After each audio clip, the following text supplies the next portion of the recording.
Haleluya, haleluya. Amen. Bwana Yesu asifiwe sana. Amen. Somo letu jana lilikuwa na kichwa kinasema nini ambao mlikuwepo? Umuhimu wa nguvu za Mungu, umuhimu wa nguvu ya Mungu kwenye maisha yako. Umuhimu wa nguvu ya Mungu kwenye maisha yako. Amen. Tunaendelea siku ya leo. Jana tulikwambia nguvu ya Mungu ni uwezo wa Mungu wa kufanya mambo mbalimbali kwenye maisha yako, ambao kila mmoja ana uhitaji. Hakuna namna ambayo unaweza kuenenda kwenye maisha yako bila kuwa na nguvu ya Mungu. Katika eneo lolote ambalo unalo, ambalo uko, ni mfanyabiashara, mfanyakazi, mfugaji, mkulima, sehemu yoyote ambayo uko, mtumishi wa Mungu, unahitaji kutembea na uwezo wa Mungu wa kufanya mambo mbalimbali. Kwa sababu tunatembea kwenye kingdom of power, kwenye ufalme ambao unahitaji nguvu. Yaani kwenye ufalme wote ambao uko unahitaji nguvu. Kuna watu ambao wako kwenye ufalme wa giza, unahitaji nguvu ili uweze kuoperate kwenye huo ufalme. Uko kwenye ufalme wa nuru, yani huko tuliko sisi, unahitaji nguvu. Ndio maana anasema nao wenye nguvu wateka huo ufalme. Nguvu inahitajika. Kwa hiyo unatakiwa kujua, kuwekeza kwenye kujua nguvu ya Mungu inafanyaje kazi. Kwa hiyo siku ya jana tulienda umbali mrefu, na leo tutaenda kuendelea. Lakini jambo la msingi ambalo tulizungumza jana, tulikwambia kwenye ulimwengu wa roho kuna marketplace. Kuna sehemu inaitwa marketplace, soko ambalo vitu mbalimbali vinaenda vinauzwa, karama za watu. Kuna watu mbalimbali wako huko, vipawa vya watu. Kuna watu akili zao ziko kwenye marketplace. Umeshashuhudia watu wanakuambia mimi nilikuwa na akili, hata darasani nilikuwa nafanya vizuri kwa namna tu ya kawaida, lakini imefika wakati fulani akili zikawa hazipo tena. Hata mtumishi huwa anapenda kutoa ushuhuda wake, ambapo alikuwa anakuwa wa kwanza, lakini alipofika form 3 mtumishi form 3, kutoka wa kwanza mpaka kwenda kwenye mambo ya mwisho kabisa huko, na anajua kilichotokea. Anajua kabisa alilala na mchawi, na kuanzia hiyo siku aliyolala naye akili zake zimeondoka kabisa. Zimeenda wapi? Kwenye marketplace. Kuna sehemu sokoni viko, na inawezekana hizo akili akatumia mtu mwingine. Unashangaa kwamba huyu alikuwa na akili, lakini anaiba akili za mtu. Haya mambo yako, unajua yako kabisa. Anatumia akili za mtu mwingine, unashangaa anaenda. Hivyo vitu vyote viko vile. Tuseme marketplace ni sehemu ambayo vitu vinauzwa na kununuliwa. Hasa karama za watu wengi sana, hatima zao, uchumi, sijui karama na vitu mbalimbali vimewekwa huko kwenye marketplace. Na jana ndo tukaingia hapa, tukasema tuingie kuomba nguvu ya Mungu ingie ili uende ukarudishe vitu vyako. Na kwa sababu Wakristo wengi sana wameibiwa vitu afu hawafanyi chochote. Yaani tumeridhika. Unaibiwa uchumi, unaibiwa ndoa, unaibiwa si mume mke, unaibiwa karama. Jana alisema ameibiwa macho ya rohoni, lakini tuko sasa. Unajua umeibiwa, kwa nini usiingie with the power of God urudishe kitu ulichoibiwa? Lakini pia wengi hawajui hata kama umeibiwa. Anaona ni kawaida. Yaani mimi kuishi hivi ni kawaida. Kuishi ndani ya madeni kiasi hiki ni kawaida tu, kwa sababu madeni ni sehemu tu ya maisha. Mimi kuishi chini ya kiwango ni kawaida tu.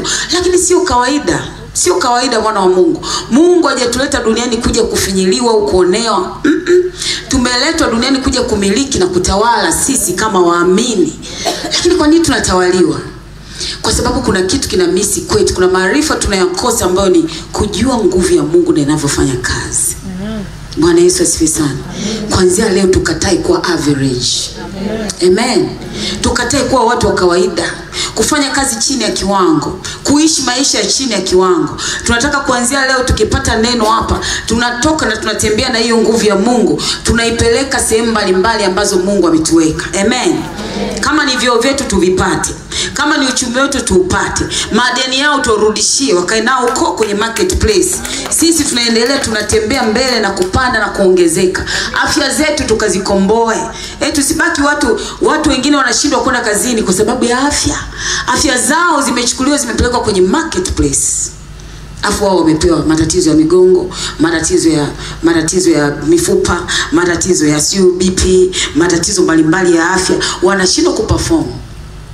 Na sio jambo la kawaida. Huyu ametoa shuhuda hapa, anasema tu mtoto wake kila mwezi anaumwa. Sio jambo la kawaida. It's not normal. Unaweza kwenda hospitali wakakupa maelekezo yote kabisa, kuona kabisa hili jambo ni kibiolojia kabisa. Lakini no, wewe kama Mkristo usiishie hapo. Usikubaliane na kila kitu ambacho unakisikia. Si una Roho Mtakatifu atakusaidia. Amen. Bwana Yesu asifiwe sana. Jana tuliangalia faida moja ya kutembea kwenye nguvu ya Mungu. Ilikuwa inasemaje hii faida? Tulisoma na mistari mingi sana sana. Wewe ambaye umekosa nenda kwenye YouTube, kuna channel yetu pale, nenda kasikilize kwa sababu mistari ilikuwa ni mingi sana na tulifika mbali sana. Tulisema faida ya kwanza ni nini? Kwa nini unahitaji nguvu ya Mungu? Yes.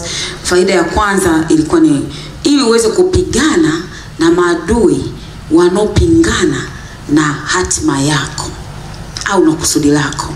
Na tulikusisitiza tukakwambia hivi, as long as you are living, yani kwa sababu uko unaishi unao maadui. Usijidanganye kwamba huna maadui. Kila mtu anao maadui. Kwa sababu shetani hatataka wewe usimame kwenye kusudi la Mungu hapa duniani. Hatataka. Kwa kama hatataka, atakutafutia kila namna ili kukutoa kwenye mpango, ili usifanikiwe, utoke kwenye mpango wa Mungu.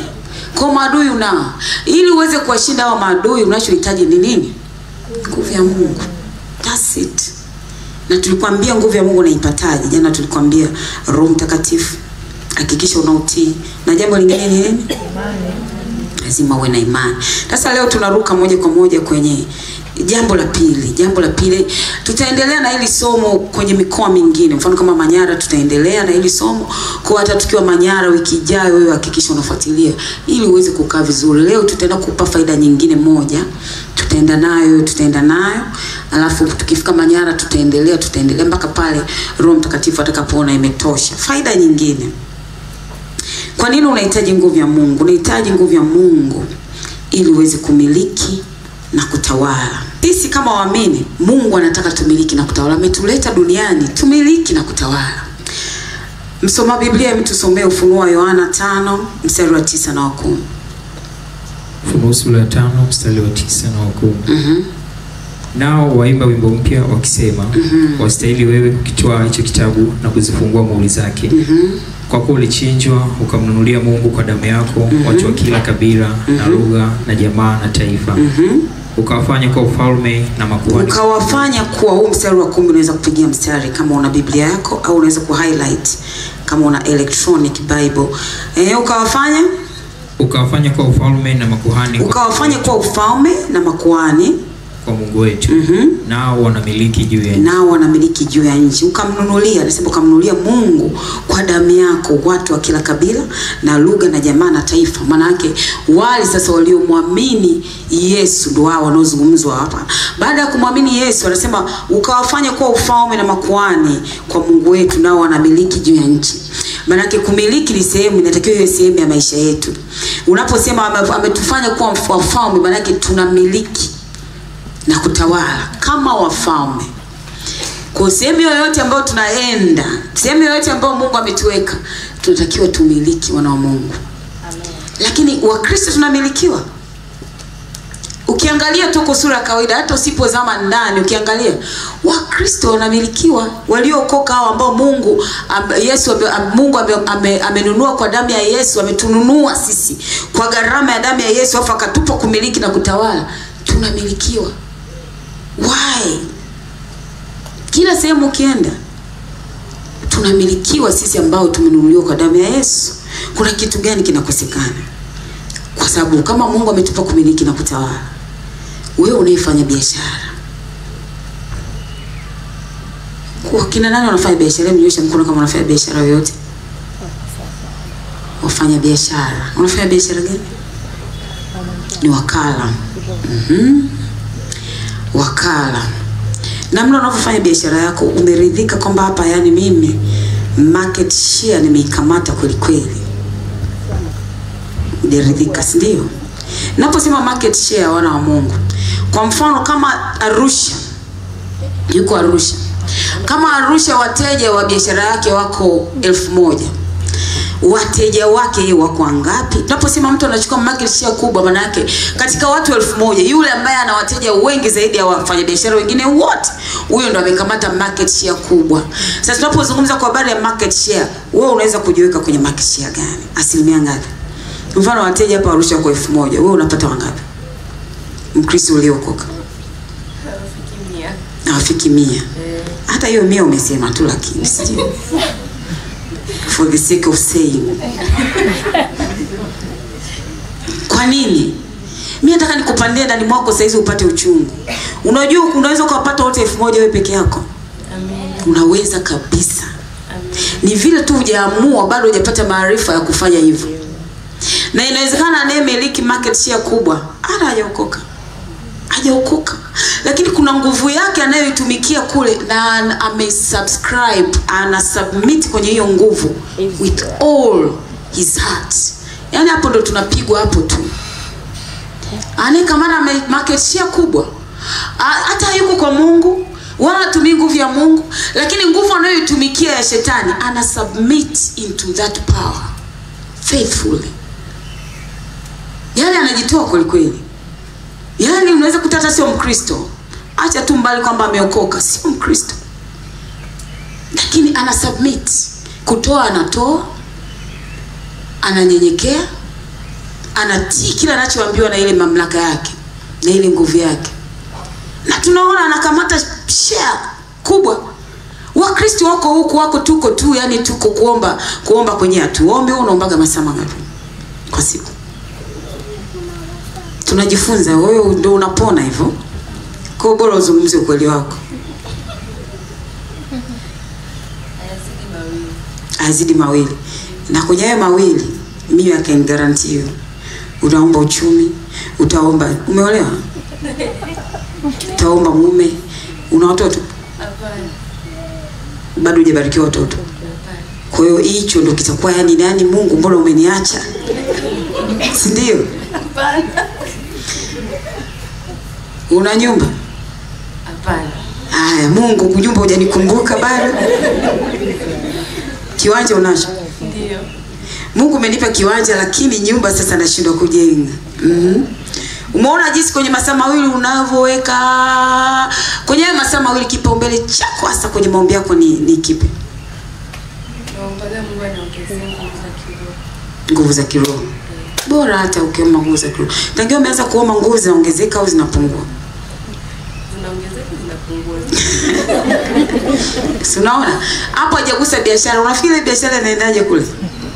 Anapataje market share kubwa kuliko yule ambaye anajitoa, na tena sio Mkristo, anapeleka kwa waganga wa kienyeji mang'ombe, sio manini. You have to sacrifice. Hauwezi kushinda kwa namna ya kawaida tu. You need power of God. Na nguvu ya Mungu haipati kawaida. Yaani useme tu unalala au na usishie kwenye masaa mawili, bado hayatoshi. Tunapozungumza kwa habari ya nguvu ya Mungu, wana wa Mungu, ni kujitoa kweli kweli. Kujitoa kweli kweli. Na wanda. Nani ana simu hapa ambayo ina internet? Nataka kuna kitu nataka unisaidie kusearch. Search top 10 richest businessmen in Tanzania. Yeyote tu afanye. Njoo chukua hii mic. Wafanya biashara 10 bora Tanzania. Nani amepata? Tusomee. Mike mpe huyo dada amenyosha mkono.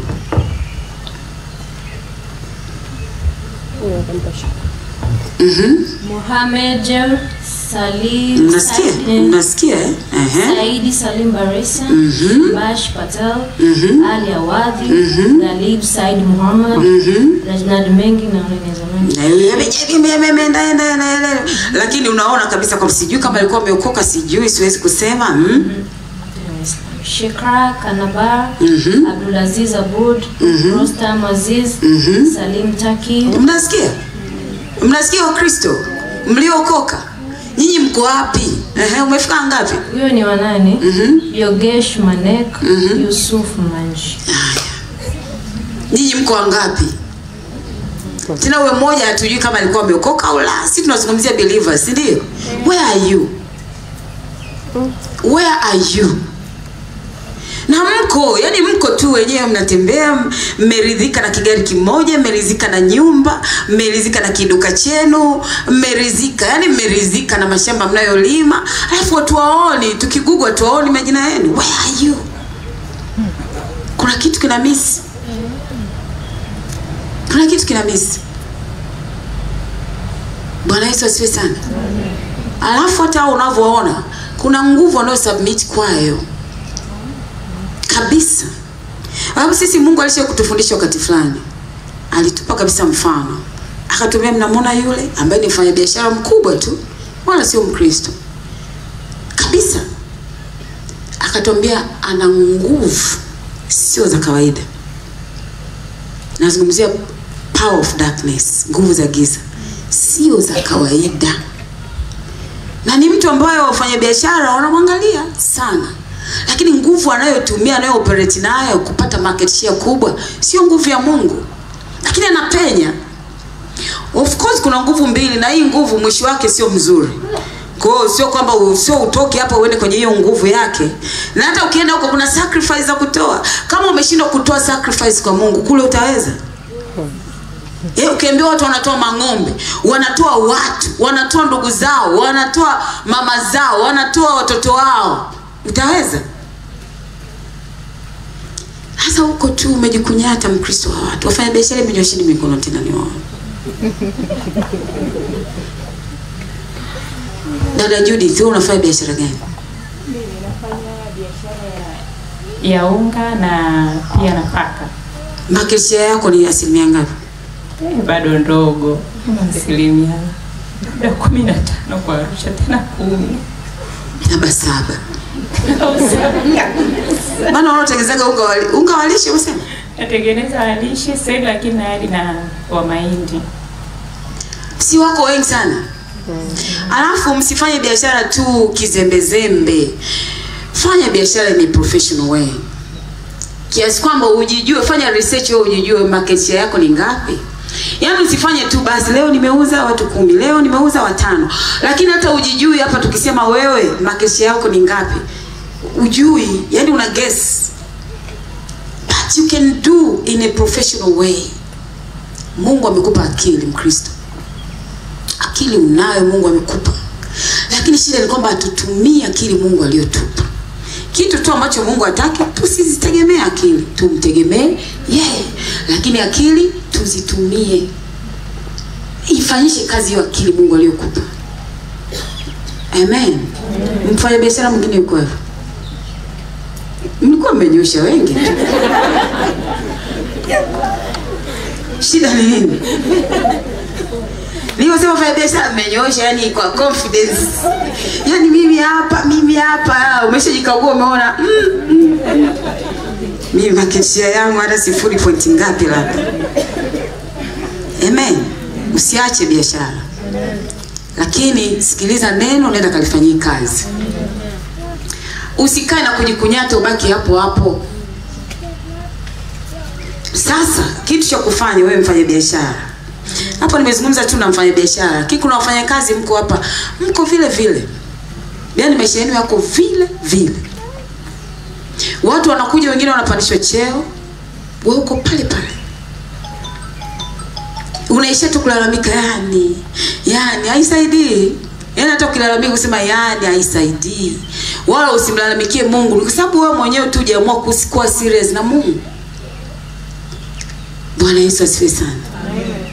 Kuna kazi ya kufanya kubwa sana. Kuna kazi ambayo sio ndogo. Tunataka nguvu za Mungu.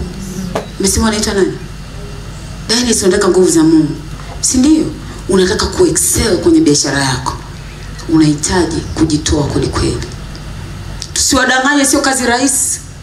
Lakini ukiamua Mungu anakusaidia. Sio kazi rahisi kwa sababu kuna upinzani. Yaani usifikiri shetani leo wakati unaenda kupambana hapo yeye anakuacha tu. Yeye kazi yake na yeye ni kupiga. Yaani ni nguvu ambazo ziko ni rivals. Ni nguvu ambazo zinapigana kila wakati. Wakati wote. Ufalme wa Mungu na ufalme wa shetani ziko kwenye vita. Kwa shetani ana mawakala wake wengi tu, ambao wengine wako hata hapo kwenye duka lako hapo na hujui kama wapo. Wewe tu usitoke. Na anakupa kuridhika. Yani leo wamekuja watu wameweka M-Pesa shingapi, kwa nimekusanya 100,000. Mungu asante na kushukuru. Anakuwekea tu wewe ushukuru tu, uone ni kawaida, uridhike. Lakini ungejua Mungu anavyokuangalia wewe, mtofauti. Kwa anaweka mawakala wake kila mahali, ukufuatilie kila unakoenda, huyu anaenda wapi, biashara yake inaendaje, saizi anaendaje, ngoja nimpe kukopa tena.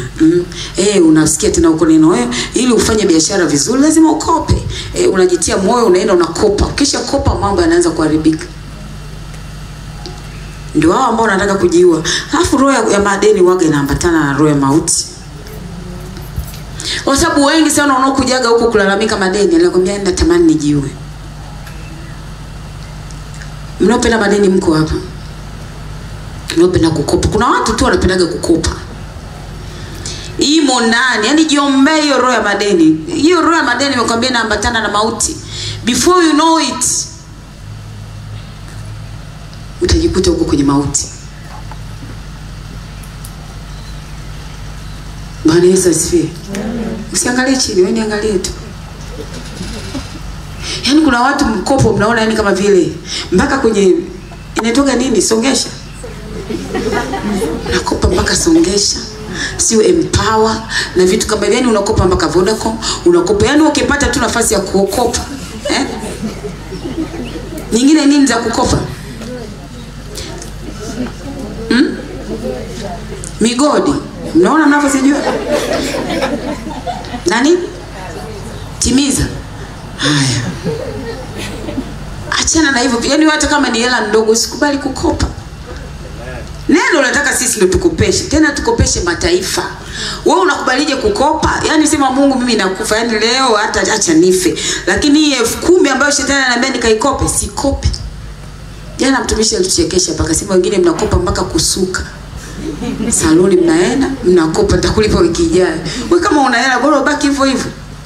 Wiki ijayo yenyewe hela unayokopia haujui tu inatoka wapi. Hujui. Maana maisha yako wenyewe ni mtihani, masikitiko. Unakopa na uhakika na hela inatoka wapi? Hela ambayo hujaifanyia kazi, hujui iliko, unaikopa, unakopa unategemea utaitoa wapi? Bwana Yesu asifiwe sana. Wenye madeni mmesikia? Leo tukiomba hapa, jana tunaamini mliomba. Mwambie Mungu nimesikia hili neno. Yaani haya madeni nilionayo nisaidie kwa nguvu zako yaondoke. Alafu sitaki tena kukopa. Amen. Bwana Yesu asifiwe sana. Kwa hiyo wewe Mkristo ambaye ni mfanyabiashara, mfanyakazi, kwenye eneo lolote lile ambalo uko, wengine ni watumishi wa Mungu, wengine ni wakulima. Kuna wakulima hapa? Kuna wakulima? Watu Arusha mpendi kulima? Wafugaji? Mko hapa?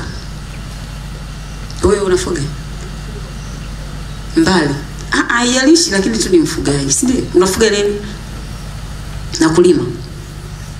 Unafuga nini mama? Chukua tu. Ng'ombe. Ng'ombe na kuku. Lakini wako mbali. Nani wazazi ndio wako wanafuga? Sio wewe. Kwa ni wazazi wako. Nani anafuga yeye mwenyewe? Yani yeye mwenyewe ndio mfugaji.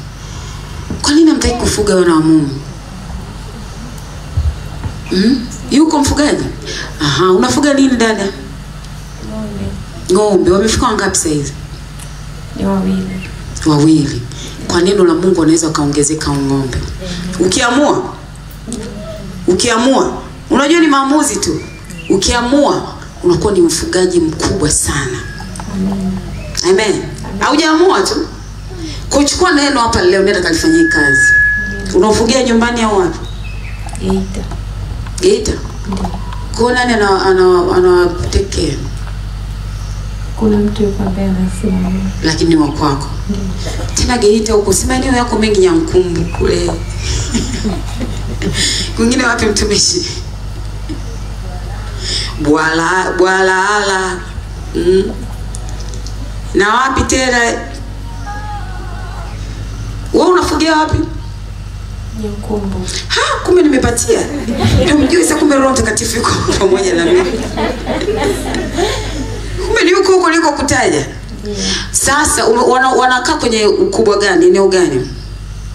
Yaani ni mtu ambaye anafuga, kwa na mimi nikanunua za kwangu nikaweka pale. Uko wako kwa mtu. Ndio. Sasa hapo inabidi utoke. Sawa, tafuta eneo lako. Tena kubwa tu. Sawa. Hata kama una hela anza kidogo. Unajua Mungu anapenda humble beginnings. Yaani usiseme sina hela weka nunua hata siku ya mita ngapi. Lakini ndani mwako unajua siishie hapa kwenye siku ya mita ngapi. Huyu jirani nitamnunua, na huyu wa kushoto nitamnunua, na huyu wa kulia nitamnunua, na huyu wa nyuma nitamnunua, na yule anifuatia nitamnunua mpaka nipate heka zote ninazozitaka. Amen. Yaani usifuge kikawaida, usifuge kikawaida. Bwana Yesu asifiwe sana. Amen. Sasa unatakiwa ufanyeje? Tusome kwanza Zaburi 66:7. Zaburi 66 mstari wa 7. Mungu anasema atawala kwa uwezo wake milele. Anatawala? Okay, sawa. Ni tafsiri gani hiyo ya kawaida? Ndio. Atawala kwa uwezo wake milele. Macho yake yanaangalia mataifa. Wasio wasijitukuze nafsi zao. Au tusome Bechen. Zaburi 66 mstari wa 7 Bechen. Mungu anasema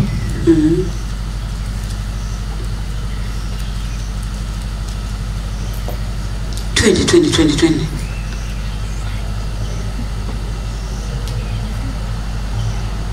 Inasema anatawala milele kwa nguvu yake kuu. Macho yake uchungulia mataifa yote, mwasi yeyote asithubutu kumpinga. Hapa neno ambalo nataka ulipate ni nguvu yake kuu. Kwa kutawala, sisi tunapoenda kutawala lazima tutawale kwa nguvu yake kuu. Sasa lazima hii nguvu iwe pamoja nasi, tembee pamoja nasi. Sasa wewe ambaye ni mfanyabiashara, mfanyakazi, au uko sehemu yoyote ambayo Mungu amekuweka, kuanzia saa hizi jitoe. Unajitoa kwa namna gani? Kimaombi.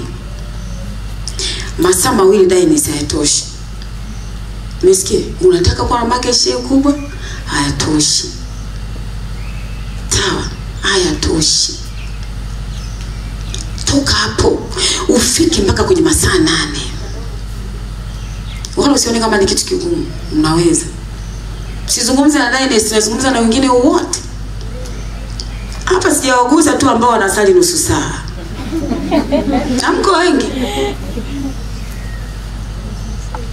Mko wengi. Sasa nusu saa mwana wa Mungu unapenya saa ngapi? Unapenyaje? Kwa hiyo anza taratibu. Uko kwenye nusu saa, anza taratibu, nenda kwenye lisali moja. Nenda tu, Roho Mtakatifu anapokupeleka. Ila tu usirudi nyuma. Lisali moja usikae sana hapo. Panda tena lisali 1.5. Panda tena nenda masaa 2. Nenda masaa 3. Nenda masaa 6. Unajikuta huko kwenye uwepo wa Mungu masaa 6. Unaomba kwa ajili ya biashara yako. Unaomba biashara yako itanuke. Mungu alete wateja. Usibaki pale kwenye kibanda kile kidogo cha siku ya mita ngapi. Mungu akakupe kumiliki na kutawala. Ukapate market share. Nenda kazivute market share zote kwenye biashara unayofanya. Mnapika keki. Kuna watu mnapika keki hapa, mpo?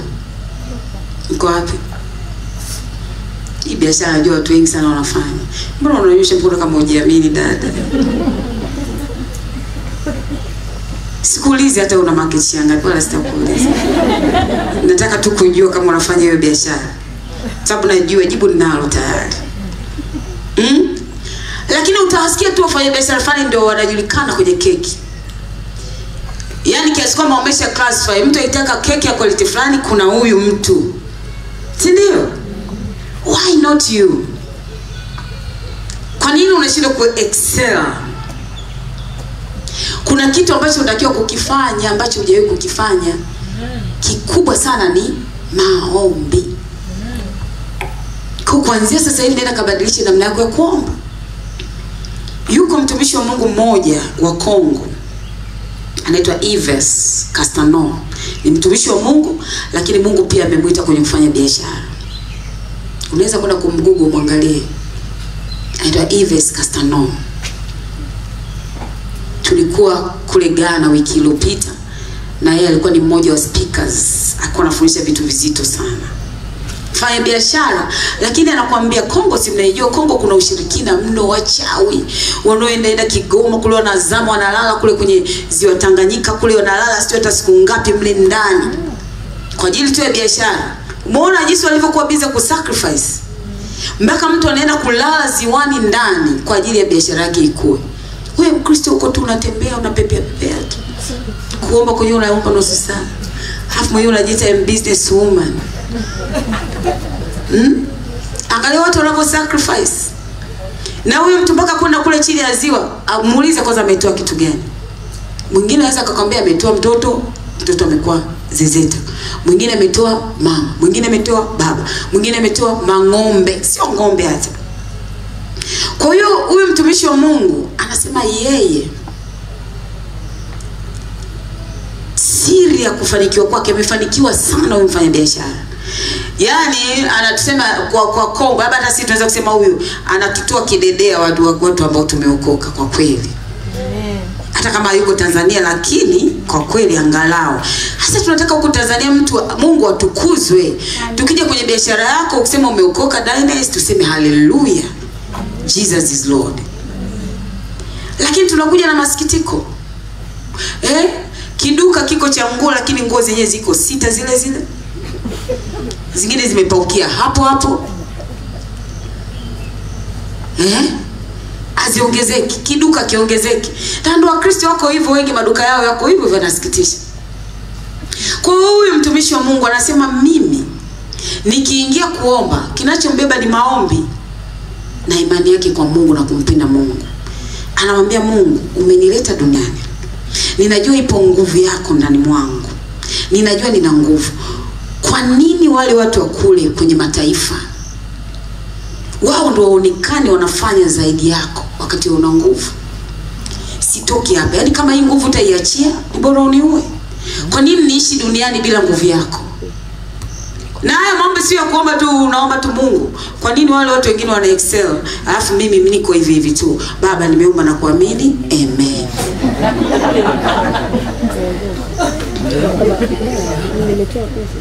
Hapo yule anasema umeomba. Inamaanisha unakaa kwenye maombi. Yule baba anaomba mpaka anatembea na magoti huko anaomba. He is rich. Ana hela. Sasa wewe hela zenyewe huna. Duka lako linakaribia kufa, lina hang. Biashara yako iko kama haieleweki. Lakini hata kuja hapa kwenye umekuja kwa shida mwingine. Tukikwambia uje hapa uombe, unaomba kwa shida. Nyumbani kwako kwenye kuomba uombe. Mwana wa Mungu, unazidhirishaje nguvu za Mungu? Yule baba anaomba. Na anasema Mungu amemfanikisha kiasi kwamba wafanya biashara wa nje sasa wale ambao hawajaokoka wanamuuliza siri ya mafanikio ni nini? Anamwambia ni Yesu. Wanakasirika. Tunataka tusikie ukwako. Tuje siku moja tukuulize siri ya mafanikio yako ni nini? Useme Yesu. Sasa hizi tukikuuliza hiyo Yesu unasema kwa mashaka, yani hapa hivyo huyu ananiuliza kule na maanisha mwenyewe unajijua ile biashara yako jinsi ilivyo. Amen. Na bado anamtumikia Mungu madhabahuni. Ana nguvu na Mungu yuko pamoja naye. Amen. Kiasi kwamba amepata kibali mpaka kwa rais. Kuna nafasi pia rais amempa huko ya juu kabisa. Na alikuwa hataki. Na yeye mwenyewe anakuambia Kongo amerudi basi tu, lakini alikuwa hataki kwenda Kongo. Mungu ndiye amemwambia rudi. Kwenda kuishi huko sio ni Canada, sio ni Ufaransa, sio ni wapi. Na amerudi na anaomba, yani Mungu ndo kila kitu kwake. Yani you can see, you can tell yule mtu anampenda Mungu sana. Sana. Akamwambia mimi bila Mungu siwezi. Yani siwezi. Mungu kama hayuko na mimi bora niue. Lakini siwezi kwenda popote bila Mungu, siwezi. Na siri yake nyingine moja ambayo ametupa nyingine ambayo ichukua na wewe. Anasema anajitahidi sana kuishi maisha ya utakatifu. Point iandike hiyo. Anasema na mke wangu sijawahi kutoka nje ya ndoa wala sifikiri kutoka nje ya ndoa. Kiasi kwamba alikuwa anatuchekesha, anasema niko hapa Ghana. Anasema juzi nimetoka kwenye huduma, mgongo unaniuma sana. Nimefika hotelini. Nashangaa kabinti kama yeye anasema we have a massage. From nowhere, we can do massage for you. Hajamwambia kama anauma mgongo. Unaona jinsi ambavyo shetani anafanya mambo yake. Unaweza ukasema huyo ni Roho Mtakatifu amemtuma, amejiwaje kama mimi nauma mgongo. Let me go for it. Lakini anasema nilitoka mbio. Amen. Kwa sababu anatembea kwa macho, yani anatembea yuko very careful. Kwa sababu anasema hata kwenda pale mwaliko aliopata yeye waga atokagi ovyo. Yani akubali mialiko ya watu ovyo. Akubali ovyo kwa sababu ana watch his steps. Anaangalia, anajua kabisa niko vitani. Kabla sijapeleka mguu wangu hapa, ngoja niangalie kwanza kuna kitu gani hapa chini. Nikiona pako salama, naweka mguu wangu. Sijaenda kwenye ile hatua nyingine, naangalia. Lakini sisi tunatembea tu. Umealikwa siku kwenye birthday tena unakula. Kwenye harusi, kila harusi unataka uende. Nakula unakula. Hivyo vyakula kwanza vinakamataga watu wengi sana, yani tumbo. Kuna wengine mmeibiwa ume zenu hapa kwa sababu ya tumbo. Sikusemi wewe lakini. Mlienda mkala, kumbe mlivyokula vimewekewa vitu vya. Unajua kwenye marketplace people are busy. Wanakutafuta kila mahali. Mtumishi huyo alishakusimulia, nafikiri alishakusimulia. Kuna harusi moja ndugu alienda kwenye kupika, yeye alibaki sio nyumbani, wanapika watu wengine sio mashangazi sio kina nani, wakakuta nyembe kwenye chakula, kwenye wali. Isafanya nini nyembe? Na chakula ni sehemu ambayo shetani anaitumia mno sana. Kwa sababu akipandikiza vitu vyake humo, anajua na wakamata watu kirahisi. Na Wakristo wenyewe jamani, mnapenda kula zaidi hata ya dini zingine. Kwenye mifungo yao, yani nyinyi zile iftari mnavaa kabisa, na mnatafuta na zile hijabu kabisa mvae ili muende kwenye iftar. Na picha mnapiga. Na mnaandika Mungu ni wetu. Wewe Mungu ni wetu sote. Wenzako wale kule wanaenda, wewe Mungu wako yuko wapi? Si wa kwenu wote? Chakula, be smart. Kwa anasema yeye yuko very careful, ambacho sisi wa Kristo pia tunatakiwa kuwa hivyo. Usifikiri kile unayemuona anasema ameokoka kweli. Sio kile unayemuona ameokoka, hata kama anasema Yesu ni Bwana. Sio kila unayemuona ameokoka. Kuna wengine hao ambao mnaona wameokoka ndio wamewafanyia mambo mabaya, kwa sababu huwezi soma ndani ya moyo wa mtu. Kwa anasema yeye yuko very careful. Hata huo mwaliko anashangaa, amekubalije kukaa wiki nzima Ghana, lakini waga atokagi. Mpaka akawa anasema mimi mke wangu akisafiri nyumbani najifungia chumbani, yani sitaki kuonana hata na wadada wa kazi, sitaki. Na mpaka urudi. Muone hiyo discipline jinsi ilivyo. Na anasema the moment yanafanya hivyo kwa sababu najua naweza nikaacha hapo mlango wazi nikalala. Shetani akatumia hiyo loophole. Dada watu wakaja tu pale ananyemelea akajilaza. Mimi si niko usingizi, nikafikiri kama huyu ni mke wangu, nikaanza kumshika, mara umemaliza kila kitu, ndio tayari umeshaanguka.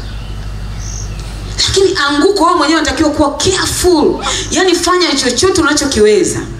Na hichi kitu cha uzinzi kinaangusha watu wengi sana. Mno. Lakini kwa nguvu za Mungu unaweza kushinda hichi kitu. Amen. Bwana Yesu asifiwe sana. Kwa hiyo mwenyewe be smart, be careful. Sio kila sehemu unayo aliko unaenda. Sio kila chakula unachopewa unakula. Hata kama unaona kabisa wewe ni BFF wangu ameniletea, pokea, nenda kamwage. Unajua moyo wake. Kuna watu wengi mmelizwa na BFF. Mko wengi mmelizwa na marafiki wa karibu. Wengine waliochukulia waume zenu. Na marafiki wa karibu, wengine waliochukulia wake zenu. Wengine ndio wao wanaoshughulika na watoto wenu na hamjui. Siku Mungu akija kuwafunulia mnasema huyu. Jamani huyu, hata huyu. Ni kwa sababu tunajiamua kumtumia Roho Mtakatifu. Lakini sisi wa Kristo tukiamua tunaweza kabisa. Bwana Yesu asifiwe sana. Kuna mtumishi wa Mungu mmoja alikuwa anasema hivi.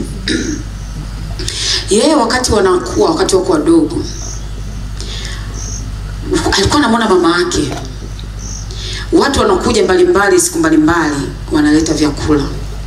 Ni Nigeria huyo. Kwa analeta stew fried rice, wanaleta stew jollof, wanaleta stew maokro soup, vyakula kunukia yale ya Kinigeria. Wanaleta tu zawadi, yani zawadi tu. Anasema wakiondoka tu, mama wao anachukua nenda kuvimwaga vyote. Wao wanamweza mama, kwani kuna shida gani mbona vyakula vinanukia tu vizuri? Anaambia mjajua bado. Huyu mama alikuwa anajitambua. Anasema sasa alipokuwa mkubwa, siku moja amealikwa kwenye birthday party ya mtu alikuwa anatimiza miaka 24. Ameenda amekuta wamepika mavyakula mengi, wamechoma mbuzi, mavyakula ya kila aina kwenye buffet. Kila aina. Vijana wamealikwa hiyo age. Na yeye akiwemo. Anasema sasa yeye alikuwa na zawadi ya huyo birthday boy. Akajikuta ameingia ndani chumbani kwa birthday boy. Alipoingia amemkuta yule kaka anakula biskuti na soda. Ndio chakula chake. Kule nje si mmepikiwa nyinyi mapilau, si mandizi, macharali, si mishikaki manini mmepikiwa. Lakini yeye hali. Anasema nikashout blood of Jesus, nikakimbia. Skula. Anasema saa hizi ndio Roho Mtakatifu anampa kukumbuka vijana ambao wanawafahamu kama watatu hivi walikuwepo kwenye ile party na wamekula chakula, maisha yao hayaeleweki kabisa. Angalia kilipoanzia kwenye chakula. Usimamini mtu hasa kwenye chakula. Don't. Hii dunia ina mambo mengi mno. Usiwe mmoja wapo kusema jamani sasa tutaishije? Haya wewe nenda kale. Si utaishije? Kwani mtu ni lazima ule? Nyumbani si tayari umeshapika, umekula kama ni ugali. Unaenda kwenye harusi lazima uende, pika zako ugali nyumbani, kula, maliza, nenda umeshiba. Tatizo mnaenda na njaa kwa sababu mmekuwa mmepania mno.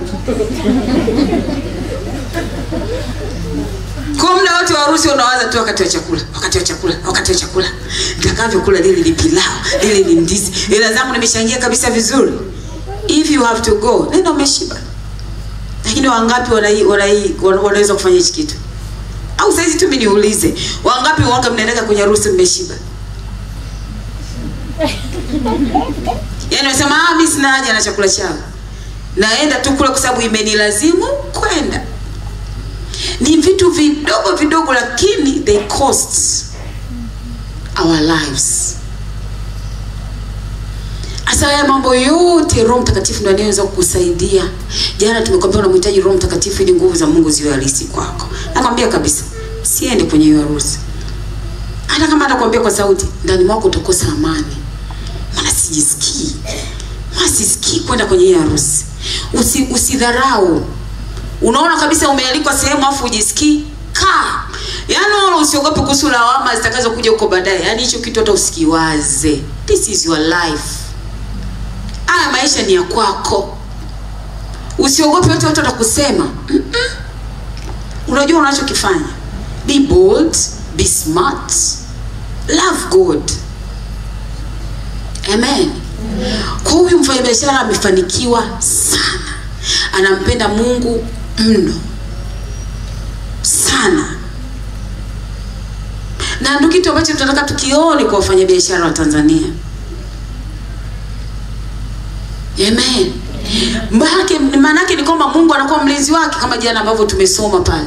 Mungu ndiye anayemlinda kwenye kila anachokiendea. Kwa sababu anasema pia kuna upinzani anaopata kutoka kwa watu kwa sababu yuko karibu na rais. Unaona sasa? Yaani kwenye destiny yako lazima shetani apambane. Kwa anamzushia mambo mengine, anamzushia mambo mengine. Lakini Mungu amempa kibali sana na yeye ndiye anayemlinda. Yuko anaishi. Bwana Yesu asifiwe sana. Kwa nenda kabadilishe kuomba kwako. Nenda kabadilishe kuomba kwako. Ongeza muda wa maombi. Amen. Jambo lingine hakikisha unatoa. Sacrifice yourself. Hapa nazungumzia mambo mengi.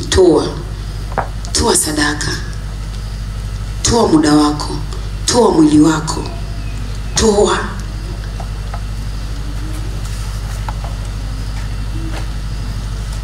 Sadaka zina nguvu sana. Usiishie kuomba tu. Toa. Tunaposema toa, sio kutoa kwa namna ya kawaida. Sio kutoa kwa namna ya kawaida ambayo umeizoea kila siku. Yaani wewe unataka kuwa mfanyabiashara ambaye unachukua market share kubwa yote Arusha au Tanzania. Alafu toa yako wewe mwenyewe ukijikagua, unatoa kitu ambacho hata kiendani. Maana kama unataka kitu kikubwa, lazima utoe vitu vikubwa. Umeshawahi hata kujimaliza? Kujimaliza maana yake ni kwamba kutoa chote ulichonacho. Kila ulichonacho unakitoa. Kwa nini? Kuna kitu nakitazama kule mbele na kitaka. Alafu hiki kitu siwezi kukipata hivi. Ninaomba sawa, lakini je, ninatoa? Tusomee Mwanzo 22:16-17 na 18. Mwanzo 22 sura 16:17 na 18. Amina, tusome. Akasema, nimeapa kwa nafsi yangu, asema Bwana. Yes. Kwa kuwa umetenda neno hili wala kunizuilia mwanao. Hapa ni pale ambapo Mungu amemwambia nani? Abraham akamtoe mwanae, akatoe kila alichonacho. Sasa baada ya Abraham kutii, hapa ndo Mungu anasema, akasema, nimeapa kwa nafsi yangu, asema Bwana. Kwa kuwa umetenda neno hili wala kunizuilia mwanao wa pekee. Katika kubariki nitakubariki. Na katika kuzidisha nitauzidisha uzao wako kama nyota za mbinguni. Na kama mchanga ulioko pwani. Na uzao wako utamiliki mlango wa adui zako. Unaona hizo ahadi? Na uzao wako utamiliki mlango wa adui zako. Maana kila siku atakuwa tu anashinda. 18. Na katika uzao wako mataifa yote ya dunia watajibarikia. Kwa sababu umetii sauti yangu. Na jana tuliona kigezo kimoja hapo ni utii. Kwa hiyo wa Kristo toeni. Ile mindset ya watu ambayo shetani ambayo ameachilia kwa watu kwamba eti ukitoa unamtolea mtumishi wa Mungu, au Wakristo wengi wanatoa vitu vilivyowazidi. Yaani wakati unatoa hapo kwenye wallet yako ukishika hapo, unapangilia mambo yako, yani hapa nisikose nauli unaiweka chapa. Nisikose la mafuta unaiweka chapa. Nikifika kesho nisikose chakula unaiweka chapa. Alafu mwezi huu nadaiwa sio kitu gani unaiweka chapa. Imebaki shilingi ngapi? Imebaki 2500. Mungu uje nimpe taka 1000. Yaani umeweka mambo yako yote afu Mungu anamweka mwisho. Unajua kusacrifice. Badilisha namna yako ya kutoa. Maana Mungu akikwambia kakombe akaunti yako yote, komba. Amen. Wewe tukikuuliza hela kubwa kabisa ambayo umeshawahi kutoa kwa mara moja ni shilingi ngapi? Kwenye nisibuize Dines nimemwonea sana. Huyu hapa jirani yake. Shilingi ngapi? 50,000. Wewe umejitahidi. Wewe Francisco umetoa shilingi ngapi ya mwisho? 500,000. Hayo ilikuwa malimbuko labda eti. Ndio. Tuondoe malimbuko, tutoe malimbuko. Malimbuko tuyatoe. Tuende kwenye sadaka za kawaida, ili kwamba unataka kutoa kwa ajili ya biashara yako, unataka kutoa mbegu. Kuna masomo mengi ya kutoa tumefundisha mazuri sana. Yanaitwa the codes. Hatuwezi kufundisha hapa, ni mazuri sana. Ukifuatilia ya masomo unatoka. Nenda kwenye channel yetu ya YouTube yako, imeandikwa The Codes. Tumefundisha kwa habari ya malimbuko, tumefundisha kwa habari ya mbegu, tumefundisha kwa habari ya fungu la 10. Hizo Mimi nasema hivi, sadaka yako ya mbegu au umeenda kanisani, sadaka kubwa kabisa ambayo umeshaikuitoa, labda hata kanisani kwako tu. Yani wakati wa sadaka sasa. Alafu ndo mtumishi anaita sadaka yako kubwa kabisa ambayo umeshaikuitoa ni shilingi ngapi? Haya Francisca jibu, kiacha malimbuko. 10,000. Hapa najua wengi mko kwenye 10,000. Tena sio wengi. Wa 10,000 ambao ni maximum 10,000, nyosha mkono. Sio wengi. Juu ya 10,000? Mmejitahidi. Mara ngapi? Umeshatoa mara ngapi juu ya 10,000? Mara kadhaa. Nyingi. Wao umejitahidi. Hiyo umejitahidi. Lakini sasa usiishie hapo, sawa? Ulitoa shilingi ngapi? Mungu alikwambia katoe lakini eti. Wow. Kwa unasubiri tena Mungu akwambie. Ndio hivyo mko Kristo. Nasubiri Mungu aniambie. 5,000 kwenda chini. Yaani tunajifunza, wewe usione aibu, ndio hicho unachokitoa. Nyosha tu. Mko hapa wengi, yani ndio hivyo hivyo wengine. Si unaona? Wengine mmebana, mimi najua mko hapa. Wengi sana wako hapo. Mpaka coin.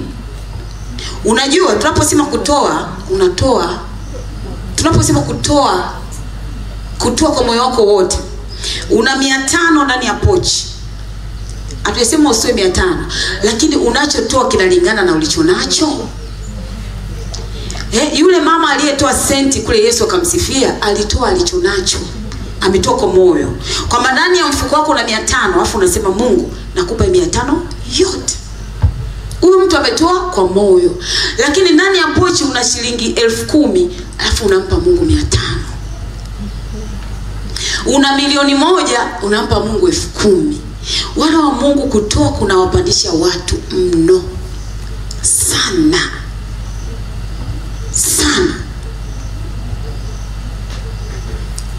Wakati tunafundisha huduma 5 juzi, tulimtolea mfano mtu ambaye tunamfahamu. Ameshatoa, tulimuuliza wewe kiasi chako cha mwisho kutoa $75,000. Unamtafanya mimi nafika lini huku? Bwana Yesu nisaidie. $75,000, au sio uongo, ni mtu tunamfahamu. 75.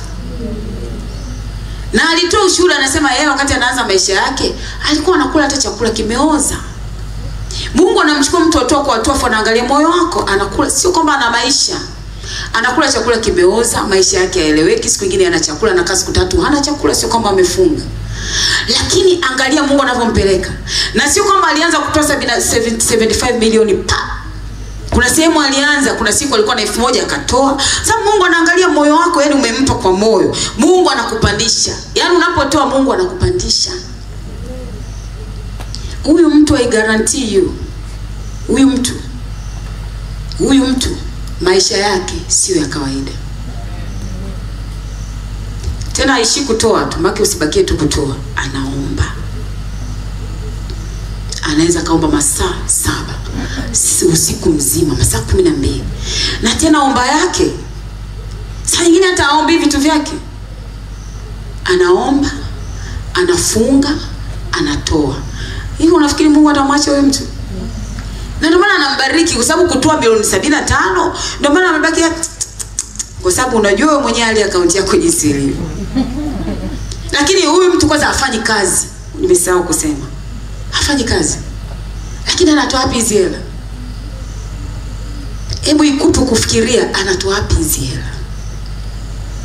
Na tulimuuliza akasema mwaka huu naomba Mungu anisaidie nitoe $100,000. Anaposema $100,000 sio aanze leo 10,000 kesho kutwa 12,000 kesho kutwa yani hii hapa $100,000. Wakati tunafundisha mimi natamani ndani mwako useme wewe utakuwa umefika kwenye level fulani. Nataka ndani mwako useme hata mimi naweza. Amen. Kama kila kitu kinaanza na maamuzi tu. Unaweza. Kwa sababu Mungu ndiye anayempa mtu mbegu za kupanda. Sadaka Mungu kimomba anakupa.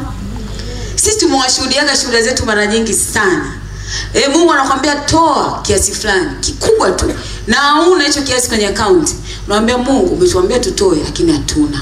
Tupe. Anasema yeye ampae mbegu mwenye kupanda, atawapa mbegu na kuzizidisha. Unashangaa before you know it hela imeingia yote. Na ikiingia unajua kabisa hii hela hii iliyoingia sio ya kula. Tatizo la watu wengine liko hapo. Unaomba Mungu akupe sadaka, unajua kabisa Mungu anataka sadaka na iachilia. Badala ya kula unaenda kulipa madeni ya vikoba. Badala ya kutoa unaenda kulipa vikoba. Amen. Kutoa, badilika namna yako kutoa. Usiwe yule. Kama unatoaga 10,000 panda viwango. Na ukitoa utamwona Mungu. Utamwona Mungu kwa namna tofauti sana. Alafu toa as much as you can, yani panda mbegu. Panda mbegu. Leo somo la mbegu lenda kalisikilize vizuri kabisa. Unataka biashara yako ikue, panda mbegu. Hizo mbegu ndo zinazokuja baadaye kuota. Wewe rushia tu mbegu sehemu mbalimbali zile Roho Mtakatifu anazokuongoza. Rusha hapa kwenye udongo ambao mwenyewe unajua kabisa utanikuzia mbegu yangu. Mwisho wa siku utakuwa. Kwa hiyo omba, toa. Jambo lingine, funga.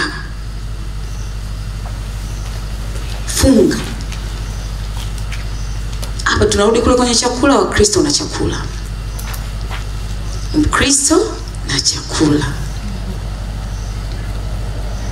Jiwekee utaratibu wa kufunga.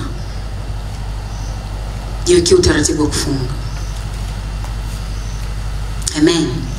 Bwana Yesu asifiwe sana. Kwanza kwenye somo la kutoa, kuna point hapa Roho Mtakatifu ananikumbusha. Sisi huwa tunawashuhudia mara nyingi sana tunatoa. Na hata hapa juzi tumetoka kuambia tu tumeshatoa magari 6 including la kwetu tulikuwa tunalitumia 6.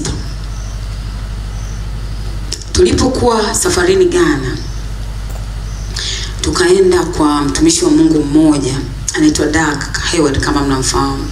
Doug Hayward Mills. Sio kanisani kwake, kuna sehemu ametengeneza kama library na chuo pia. Tukaenda, ni sehemu kubwa sana, ina eka 250. Mbona mshanga yangu hata eka mjui ikoje? Sije nazungumza na watu watawajua eka inafananaje. Ile eneo ambalo tuko ili lote ili wale ambao wanajua eka wale. Ili ni kiasi gani hili? Eka moja mama amesemeleza kwa eka moja. 1.5. Ili hapo 1.5 au 2 tuseme, si ndio? Sasa eneo kama ile uzidishe mara 100 na ngapi? Sio 250 eka, kwa hiyo ugawe kwa 2. 125, si ndio? Uzidishe ndio eneo lake. Na ile eneo tumeenda mle ndani wanatutembeza, hatukumaliza by the way. Hatukulimaliza mpaka tukasema tutarudi. Maana giza limetukuta huko hatujamaliza. Maana kila sehemu ukipeleka unashangaa. Hapa tena, ukienda hapa. Hapa tena, ukienda hapa. Hapa tena. Yaani hapo hamjamaliza mpaka mnasikia kutetemeka. 250 mpaka kuna zile golf cars za kutembeza watu. Na hiyo sehemu ukiingia huko ndani, kwanza pale juu tukaandika the works of God.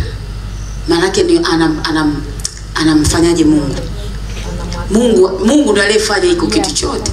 Na huwezi kuelewa hiyo statement mpaka ukishaingia alafu utoke. Ukitoka na unaweza kusema this is the works of God. Yaani hii ni kazi ya Mungu. Anaweka 250 lakini hakununua eka 250 zote kwa mara moja. Anasema alianza na kisehemu kidogo tu. Baadaye majirani wao wenyewe wanataka kuja kumuongezea. Wanataka kuja kumuongezea mpaka zimefika eka 250. Na mle ndani ana chuo cha Biblia. Na wale wanafunzi kule hawalipi ada. Mbona sadaka anayoitoa? Umeshawaza hii sadaka anayoitoa? Unaenda tu pale na nauli yako kutoka huko nchi unakotoka. Unaenda na nauli yako na chakula. Hivyo chakula walisema wanalipa. Chakula unajitegemea. Lakini kusoma bure miaka 4. kulala bure. Kwa hiyo wako pale wanafunzi 4,000 au 400 wanasoma bure Biblia, wanakula, wanalala bure. Hiyo ni sadaka yake ameitoa kwa Bwana. Sasa wakati tuko kule, Mungu akawa anatufundisha kule, anasema, maana sisi wenyewe tunasikia kama kutetemeka. Huyu mtu. Na ukiangalia kwanza, ukiingia tu mapokezi, unakuta kuna bana ya watu ni wengi kwenye mkutano wako wa Injili. Yaani utafikiri sio ni vipanzi gani, yani kama majani, yani watu ni wengi. Afu yuko kwenye nchi nyingine, hata sio Ghana, ameenda tu kwa ajili ya Injili sehemu nyingine. Lakini kumejaa, yani nilikwambia sio kumejaaje, yani kumejaa, yani useme labda sio uwanja labda wa taifa ule mkubwa labda. Mungu akawa anatufundisha. Anatuambia, unaona wewe mtu, nyinyi si saizi mnazungumza kama mmetoa magari 6. Yaani kama vile yani nyinyi ndio mnaona mmetoa. Wewe jipime tu. Elena, usituje kiwa umetoa gari ngapi. Wewe umetoa, yani hapo tu kila mtu ajipime yeye mwenyewe kwa level yake, ajipime tu. Sisi tulikuwa tunaona tumetoa, yani tunawaambia kabisa tumeshatoa gari 6. Mungu akasema, mnaona? Yaani nimewaleta hapa ili mjifunze. Nyinyi wenyewe mnazungumza tumetoa gari 6. Haya. Mmeona jinsi watu wanavyotoa? Mmeona? Hiyo sasa sisi ndani mwetu tunatope, aha. Yaani ndio maana tunataka hata wewe unavyosikia hapo useme aha. Kumbe imetupa ndani mwetu kuwaza kumbe akaendelea kutuambia kwamba you don't lose when you give. You don't. Kwa hiyo yule mtu pale Mungu anampa kufanikiwa kwa sababu ametoa, anaomba. Ile kazi ni ya Mungu pale. Ukiingia mle ndani mwana wa Mungu, ile sehemu inaitwa Library of Anointed. Inaitwa nini? Anakazo. Unaweza kwa Google pia ukaiona, inaitwa Anakazo. Yuko ni sehemu kubwa, huko ndani kuna chuo. Kuna sehemu anafuga na mamba kuonyesha tu utukufu wa Mungu. Kuna sehemu kuna Library of the Anointed. Ukiingia huko ndani unakutana na watumishi wa Mungu mbalimbali kuanzia mwanzo kabisa. Unaokuta ameweka, nafikiri kuna wengine mmeshaikusikia. Wako tumepiga nao picha pia na sisi. Yaani mtumishi wa Mungu ameweka pale background. Wanaanza kumuelezea alikoanzia. Ni sehemu ambayo unaona kabisa kuna upako. Kwa hiyo ukifika pale kuna kitu kinafunguliwa na ndio unaelewa aha. Kwa kumbe tulianzia hapa. Huyu alivyotoka akaja huyu, akatoka huyu akaja huyu mpaka sasa tuko hapa. Kile kitu tu alichokiweka pale, sio hata ni bilioni ngapi au trilioni ngapi. Lakini amekiweka ili watu wajifunze. Na ukiingia mle ndani unajifunza na unapata upako. Kuna prayer garden humo ndani kubwa. Amejenga kwa ajili ya watu kwenda kuomba bure. Na ni sehemu ya maana, yaani ukienda unakuta kuna vibanda vimejengwa vidogo vidogo kama vihati. Garden nzuri, choo kizuri, akawekea na rooms za kulala. Mfano umeenda unasema nataka kukaa siku nzima, day, kuna rooms za day na kuna rooms unataka kulala labda hata wiki nzima, ziko hapo, ni wewe mwenyewe. Na vyumba vya kulala kule anachaji kama 7,000 tu hivi. Ni sadaka kwa Bwana. Unaingia mle ndani, you don't pay. Lakini ukitoka wewe mwenyewe unasema, kwa kweli niondoke hivi hivi. Ngoja hata nitoe kitu. Wewe mwenyewe hakuna mtu aliyekwambia toa. Ile kazi ni njema, inamtukuza Bwana. Mwana wa Mungu ukiingia kwenye ile kazi ni njema. Kwanza majengo yake yalivyojengwa utafikiri uko Israel. Yale majengo yako kama kikacha hivi. Garden kubwa. Unaenda wewe mwenyewe unamimina moyo wako unavyotaka. Unamuomba Mungu bure. Yeye ametoa kwa Mungu hiyo kazi yote na Mungu anamreward, anamuinua. Kwa kila sehemu anayoenda, yani yeye anatoka. Hapo kama mwezi mmoja umepita alikuwa na crusade Ghana. Ule uwanja wa Ghana wote umejaa. Nikisema uwanja maana yake sio kama huu wa Sheambriabedi.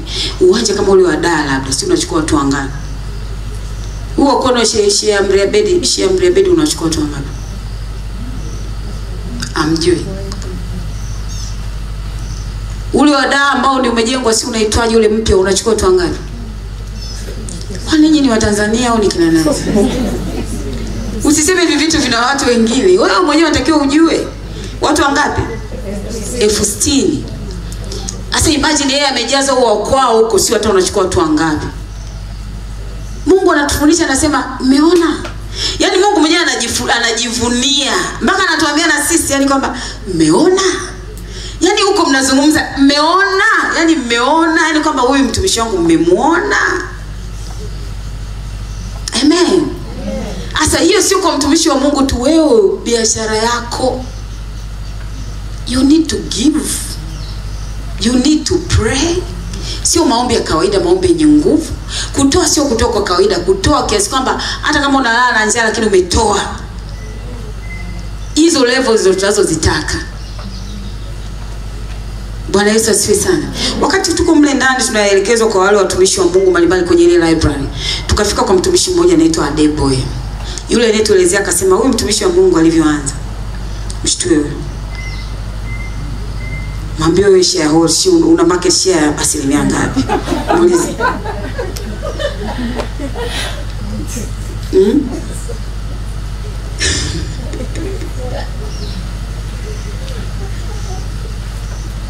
Hata uelewe market share ni kitu gani? Ana ulikuwa umelala. Adeboye anasema huyu mtumishi wa Mungu Adeboye ana kanisa kilomita 4 nafikiri. Alisema 4 mtumishi. Kama 4, yani ukisema kilomita 4 square meter nafikiri nini? Kilomita sio ni nini. Lakini ni eneo kubwa sana la kanisa yake. Alafu sadaka kwenye ibada zake hakuna namna unaweza kukusanya kwa ushers wa kusanya sadaka. Kwa hiyo kuna vigali vinapita katikati. Vinakusanya sadaka kwa wingi wa watu. Na anasema unajua alianzaje huyu? Alienda kwenye mkutano wa injili wa mtumishi mmoja wa Mungu, nimemsahau jina.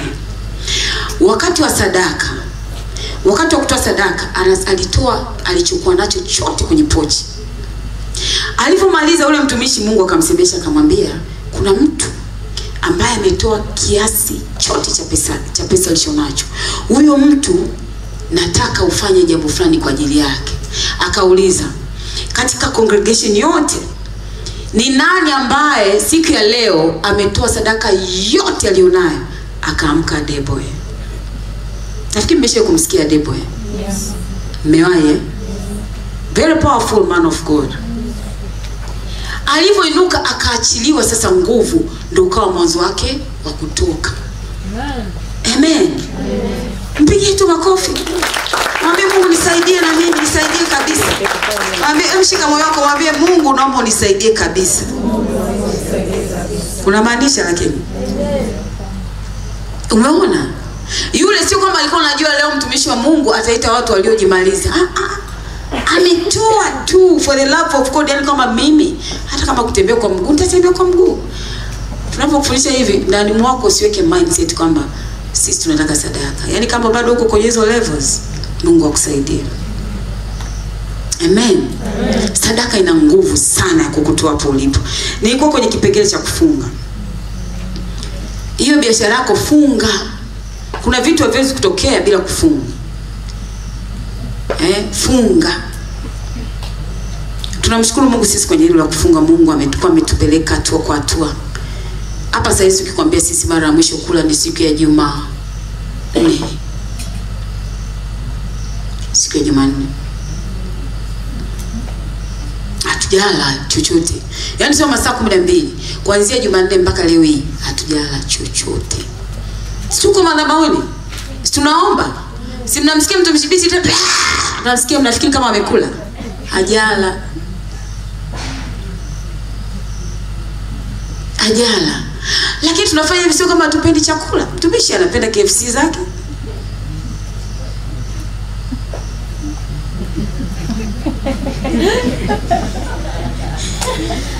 Mimi napenda, hivyo mtumishi mimi napenda.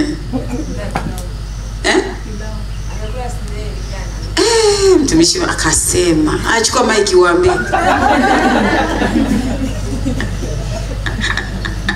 Mtumishi una dogo. Kula kila kitu. Mimi na kala zile konokono. Nimedea mwezi nimekula konokono. Kule Ghana wanakula konokono. Sinaona explainage exposure wana wa Mungu. Akidada ameshangaa kama vile kungekuwa na screen ningewaonyesha wakati nakula konokono. Sasa kama hiyo tumesema hai. Mambo mengine makubwa utayaweza. Unajua konokono ambao wanatembea na majumba. Kule Ghana ni chakula. Na mimi mara nyingi sana nilikuwa naambia mtumishi nikifika Ghana I will eat snail. Mtumishi anaona kama vile natania. Mimi nitakuwa nakupiga picha, tutakuwa nakupiga picha. Nimefika nimewaulizia konokono. Wakanipikia na supu na ugali wa ufufu. Nikala wako kama filigisi.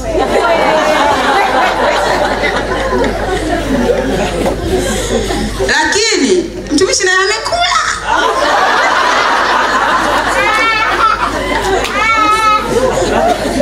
Unajua amekulaje? Mimi hapa. Mimi ndo mnipigie makofi. Mimi kwanza. Nipigieni kwanza makofi mimi. Unajua nilifanyaje? Nianza kumwambia kila saa nauliza. Mimi naenda kula konokono. Anamweza dereva. Have you eaten snail? Maki kula snail ni Kiingereza. Naambia yes. Are they nice? Yeah, very nice, very nice, very nice. By the way, yani kule ndio chakula posh. Yani kama uko unasema mtu ameenda amechinjiwa kuku. Sasa konokono. Amefurahi. Kama usiamesha muuliza dereva. Tukienda tena dakika 5 anamuuliza, "Hivi umesema umekula konokono?" Uliwa tamu. Anamjibu. Tumeshuka mpaka kwa sehemu ya konokono anamuuliza tena, "Umesema umekula konokono?"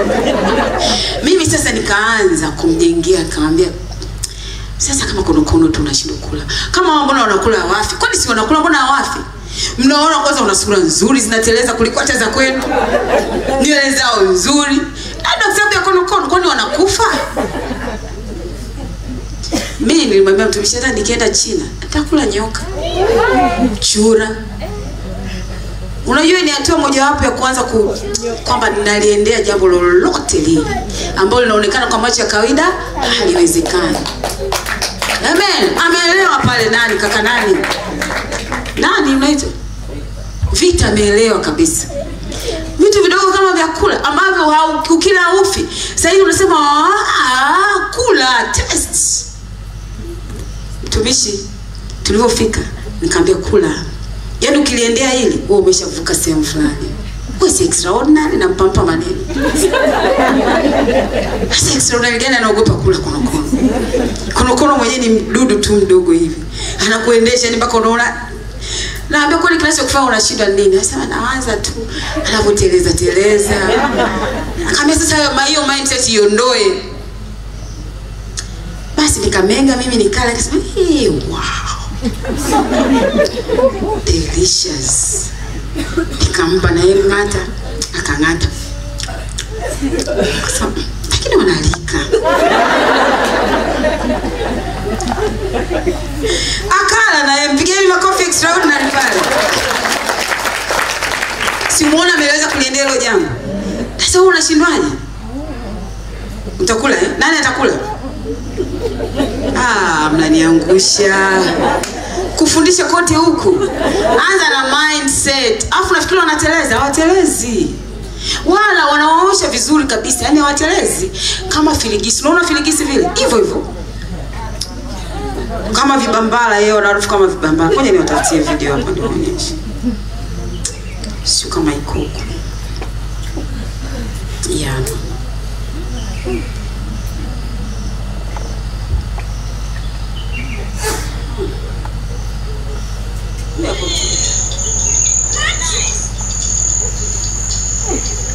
Usikuje uso hivyo dada. Mbona mimi nilikuwa na enjoy vizuri tu. Unaona hicho cheusi hicho? Ndio konokono. Sasa nafurahia kabisa yani. Wow. Hawakule nyuma basi na ndio siku nyingine mwe mnakaa mbele.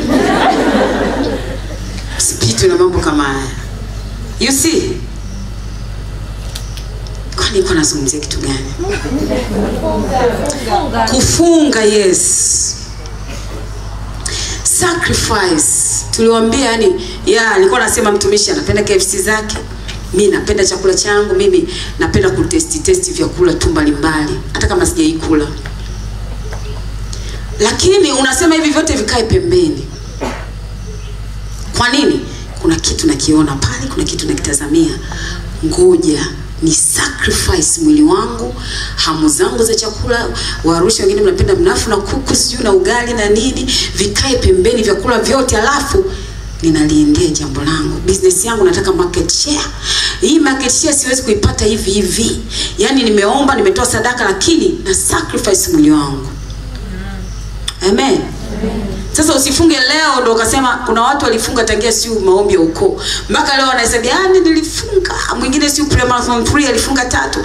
Nilifungaga 3 kavu pre-marathon 3. Hajawahi tena kufunga. Yaani ndio wanahesabia hiyo ndio reference.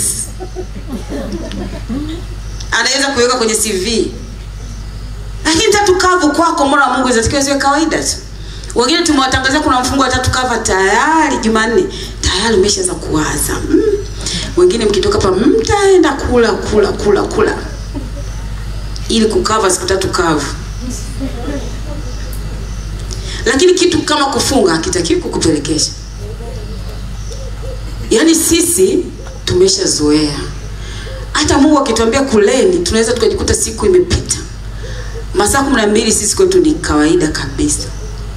Kwa siku nyingine Mungu anawaambia leo kuleni, tunajikuta mpaka saa 12 imefika hatujala.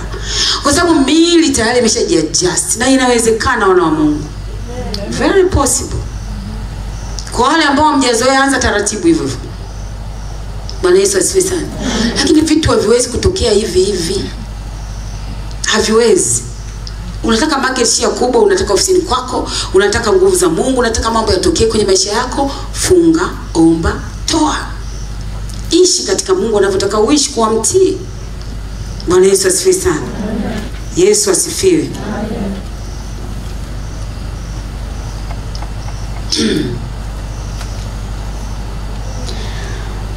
Kumbukumbu la Torati 28:1-2. Kumbukumbu la Torati 28:1-2. Itakuwa utakaposikia sauti ya Bwana Mungu wako kwa bidii kutunza kufanya maagizo yake yote ni kuagizia leo. Ndipo Bwana Mungu wako atakapokutukuza juu ya mataifa yote ya duniani. Na baraka hizi zote zitakujilia na kukupata usikiapo sauti ya Bwana Mungu wako. Unaona? Mungu anachotaka nini? Usikie sauti ya Bwana, ufanye kwa bidii, utunze na kufanya maagizo yake yote anayokuagiza. Ndipo Bwana Mungu wako atakapokutukuza juu ya mataifa yote duniani. Kutukuzwa juu ya mataifa yote duniani maana yake hata market share atakupa kubwa ili yeye atukuzwe juu ya mataifa yote duniani. Lakini kwa nini leo tumewasoma watu wengine kabisa huko ndio wanaotukuzwa na Yesu atukuzwe? Amen. Wale viongozi, ili uweze kutawala, you need power. Kuna watu ambao mmeitwa kuwa viongozi hapa kwenye ngazi mbalimbali. Ili uweze kumiliki na kutawala, lazima uwe na power. Kiongozi yoyote unayemuona, kuna nguvu nyuma yake. Inawezekana ni nguvu ya giza au nguvu ya Mungu. Ndio maana jana hapa tumeambiwa tuombe kwa ajili ya uchaguzi. Si mlikuwa jana tumeomba hapa. Yesu amesema tuombe ili aweke mtu wake yeye. Mtu wake yeye maana yake ni yule ambaye ataongozwa na nguvu za Mungu. Kwa kiongozi unahitaji haya yote ambayo tumeyasema hapa. Kufunga, kuomba, kutoa. Kwa nini? Nataka utawala. I need power. Amina. Kwa usifanye mambo kwa namna ya kawaida. Unafuga, funga kwa ajili ya mifugo yako. Umesikia dada wa Geita? Funga. Kwa nini? Kuna kitu unakiona, yani usione kwenye ng'ombe wawili. Yaani saa hizo ukitoka ona, yani mimi nimechukua kabisa sehemu kubwa kabisa, nina shamba, nina ranch ya mifugo. Tena sitaishia kwenye ng'ombe tu. Nitaweka hapa ng'ombe, hapa mbuzi, hapa kondoo, hapa kina nani, hapa kina nani. Amen. Wewe ufugaji, mkulima hivyo hivyo, mfanyabiashara hivyo hivyo, mtumishi wa Mungu hivyo hivyo. Sisi bado tunaendelea kujifunza. Unajua tuna safari ya kwenda, lakini tunajifunza. Mungu anatufundisha hatua kwa hatua, hatua kwa hatua. Amen. Kuna siku mtakuja hapa, hata hizi picha mtakuwa mzioni kwa karibu. Amen. Hamjaelewa? Amen. Wao itakuwa hapa, itakuwa uwanjani pale. Amen. Tena sio pale, labda si utafuta wapi tena sehemu nyingine. Uwanja mpya uliojengwa Amen. Si haya maneno tumezungumza hapa? Kwa mtu angalie tu kwa karibu hivi kwa mara ya mwisho. Itafika wakati mtakuwa mnatuonea kule juu, tutafika. Amen. Amen. Amen. Amen. Sasa na wewe ndani mwako jiwekee hivyo hivyo. Amen. Jiwekee mimi ninafika. Kule ninafika. Amen. Amen. Kuwa na maono. Na maono yako hayawezi kuanguka. Neno la Mungu aliangukagi bure kamwe. Linaenda kutimiza mapenzi yake. Lakini fanya nini? Do whatever it takes. Submit to the power. Amen. Subscribe to the power. Hakikisha unatembea na Mungu na yeye atakuacha. Amen. Amen. Amen. Mungu awabariki. Kama tulivyotangazia, hili somo litaendelea Manyara, kwa hiyo hakikisha unalifuatilia YouTube. Amen. Pigie Bwana Yesu makofi.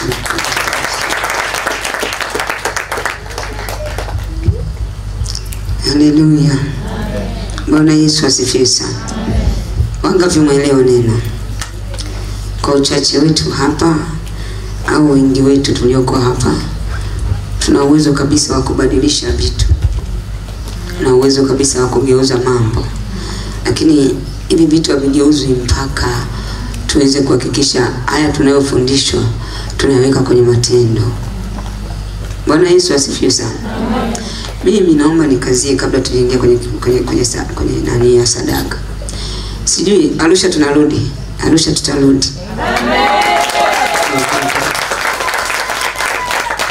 Tukitangaza sasa hivi kuhusiana na Arusha, funga omba.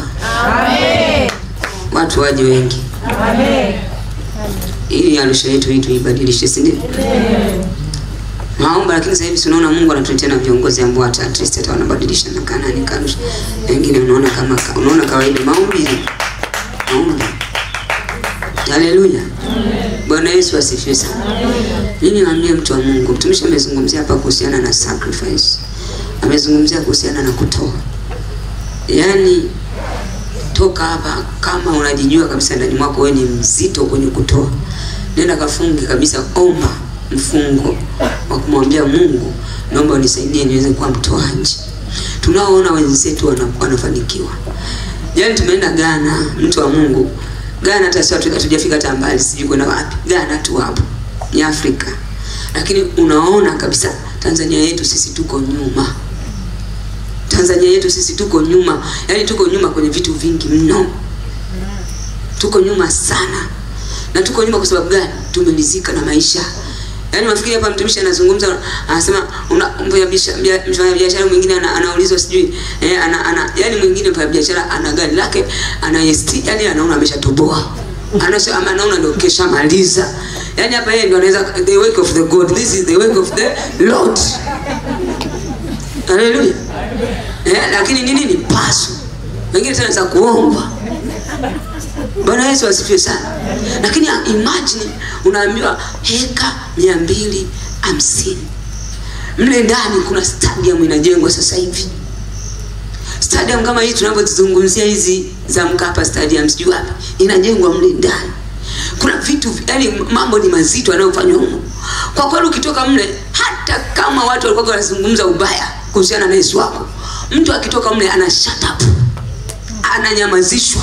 Amen. Akitoka mle anasema hivi, kwa kweli hata siwezi kusema kwa ni Freemason. Hapana. This is the work of the Lord. Amen. Sisi huku mtu kagari tu unanua gari la milioni 200, watu wameshaanza maneno. Hatujaona bado. Amen. Hatujaona bado mtu wa Mungu. Our countries bado hatujaona. Na ndio maana nakwambia hii nguvu Mungu ukija hapa unaomba nguvu, omba mtu wa Mungu. Wale watu wa Mungu, they are taking over the city, taking over the country by power in every area, power in prosperity, power in every area, power kila sehemu, power. Ndio maana anakuwa na uwezo wa kuweza kutoa. Kwa sababu gani? Anatembea na nguvu ya Mungu. Mungu unapotembea na nguvu yake huwezi kumzuilia chochote. Ibrahim alikuwa anatembea na nguvu ya Mungu. Ndio maana hakuweza kumzuilia Isaka. Kamtoa mwanae wa pekee anayempenda. Amemtoa kwa Bwana. Alipomtoa kwa Bwana, Mungu amwambia kama kukubariki na kubariki. Amen. Haleluya. Sasa sisi tunafikiri tunabarikiwa kwa namna gani? Toa. Sasa Biblia inasema kwa maana jinsi hii Mungu alipenda nini ulimwengu hata akafanya nini? Kutoa mtu wa Mungu kuna impact kwenye maisha. Kuna impact. Mungu anakuambia alus. Amemtoa Kristo alus. Ndio maana sasa hizi unaona mpaka watoto wadogo wanapiga injili. Amen. Mpaka watoto wadogo. Bwana Yesu asifiwe sana. Amen. Sasa wewe baki na 10,000 yako hiyo. Baki na 5,000 yako. Mtu kama ameweza kujenga ekari 250, kadondosha trillions of money and you enter there bule. Unaingia bule. Which kind of sacrifice is this? Trillions of money. Alafu unaingia upay hata shilingi 10. Unaingia kwenye anointing library. Ile anointing library peke yake sijui ni trillions ngapi zimewekwa pale. Unaingia bule. Mimi nakwambia kama ni pesa angekuwa ameshatengeneza mapesa mengi, lakini ni bule. Just a sacrifice to God. Ametengeneza prayer garden. Alipoitengeneza ile prayer garden hajatengeneza mtu wa Mungu sijui unafikiri unaenda mlima nani Sakila pale. Prayer garden ni nzuri, yani unaweza unajipiga, mtu anaweza akasema ndugu yetu uko sehemu gani, lakini ameiweka kwa namna ambayo it is a prayer garden. Kuna wanyama ambao hawaumi, ameweka na maneno ya Mungu na nini. Ile eneo la prayer garden eneo tu ile eneo ndilo pale limecost hela nyingi, lakini unaingia bure, you pray bure. Haleluya. Unaona wenzetu jinsi ambavyo wamefika. Unaona wenzetu sema ambazo wamefika. Hayo yote wanayafanya wanatoa bure. Amejenga majengo, madarasa, walimu wameajiriwa pale wanalipwa. Wanaofundisha Biblia anawalipa, alafu wanafunzi wanaingia bure. Umewahi kuwaza sasa walimu wanalipwa hela inatoka wapi? Umewaza walimu wanalipwa hela inatoka wapi? Wanafunzi wanasoma bure. Na sio walimu tu, kuna wanafanya kazi kwa sababu eneo ni kubwa. Ndio upaleti. Kuna wafanya kazi wengi. Wanalipwa wote. Lakini kila anaingia mle, anaingia bure, alipi. Ndio maana nakwambia mtumishi anakuambia ukifika pale unasikia tu moyo una jukumu. Nitoe tu. Nitoe tu tumetoa na sisi tukasema jamani tupande, lakini tunakokapanda bado akastahili Mungu. Wakati mwingine Mungu atusaidie tuje tupande la maana hapa. Haleluya. Amen. Bwana Yesu asifiwe sana. Sasa imagine mwenzako amefika kwenye hiyo level. Ghana ni mtumishi wa Mungu anajulikana. Mkubwa tu. Anajulikana tena sio Ghana. Ameenda kwenye mataifa mengi sana na anafanya wonders. Sasa zile wonders hazitokei hivi. Mko hapa wengine mmeitwa. Wewe kazi yako tu kusema, yani kila siku naota naponya. Unafikiri naponya hivi? Unafikiri healing zinatokea hivi? Hallelujah. I'm telling you people. They are not just notice. Hivi. Havitokei hivi. People are sacrificing. Watu wanajitoa sadaka. Wanatoa vitu vya sadaka. Wanaoyapenda wanaamua kuyatoa kwa Bwana. Wanapovipenda manake they have given all their heart to God. Wao mzuili Mungu kwa chochote. Lakini wewe sasa hivi unapambana gari tu hapo, Mungu anaweza kukwambia toa sadaka. Mungu hii ndio ulionayo, hii ndio ulionayo. Toa. Waliweza tu kule sadaka za magari ni kitu cha kawaida. Kitu cha kawaida kabisa. Tumeenda kwenye kanisa moja ambao tulikuwa tumeenda kwa ajili ya kujifunza na summit iliyokuwa inaendelea pale. Yaani unaambiwa kanisani mtu kutoa gari ni kitu cha kawaida. Ndio maana unaona kina pastor hizi wanatoa sadaka kwa watu, kwa watumishi, kwa nani? Sio maana juzi ni juzi sio ni leo sio ni lini? Jelizi. Na wangapi mnamjua Jelizi? Jelizi.